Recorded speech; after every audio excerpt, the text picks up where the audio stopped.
Yo mga idol, kumusta? Mandrag mga sports, tibing nga pala. Ating pag-usapan, Barangay Ginebra, Arvin Tolentino, gustong bumalik sa kupunan ng Barangay Ginebra at Iskate, target ang kampyonato ngayong off-season. Pero bago na nga yan, kung bago pa lang sa aking channel, huwag mong kalimutan mag-subscribe at i-click ang notification bell para lagi kang updated sa ating latest upload pa natin. Pero ating talakayin, una natin pag-usapan. So talagang todo ensayo na rin ang kupunan ng Barangay Ginebra para makapaghandaan sa bawat laban dahil mas naiiba na nga ang bawat sistema ng Barangay Ginebra dahil sa mga bagong player at kinuha ng ating home team.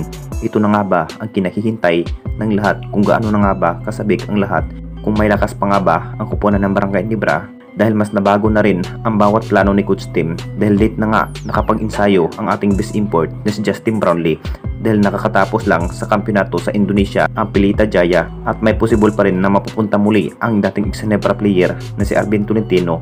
Alam naman nating lahat mga idol, mas gusto na rin ang nasabing player na si Arvin Tolentino na mapupunta muli sa kupunan ng Barangay Ginebra.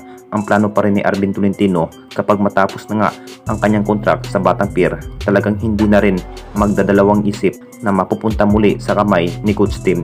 Sa naging bawat laro itong si Arvin Tolentino mga idol, malaking faktor pa rin ng ating Barangay Ginebra kapag mapupunta na ang isang Arvin Tolentino. Mas kabisado na rin ni Arvin Tolentino ang kanyang bawat role sa kupunan ng Barangay Ginebra, kung bakit mas napapalakas na nga ang lineup nung nagdaang conference. Masasabing may chance na rin na mapupunta muli ang isang Arvin Tolentino kapag gagawing free agent ng Batang Pier or matapos na nga ang kanyang kontrak. At dito na naman tayo sa isa pa nating balita.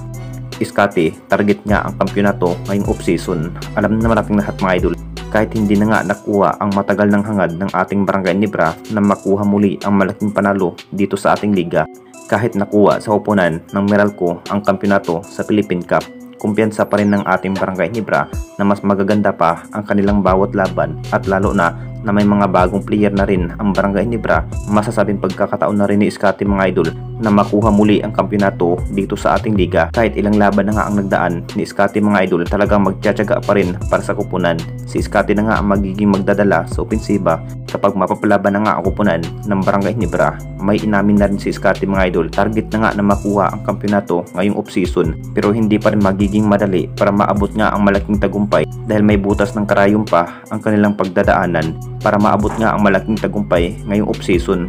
Pero sa naging bawat laro nga itong si Iskate mga idol, mas lalo pang nai-improve ang kanyang bawat stamina at pati na rin sa outshot maker. Masasabing hinahandaan na nga ng Barangay Ginebra para sa pinabagong history dito sa ating liga. Anong masasabi ninyo mga idol tungkol sa ating video?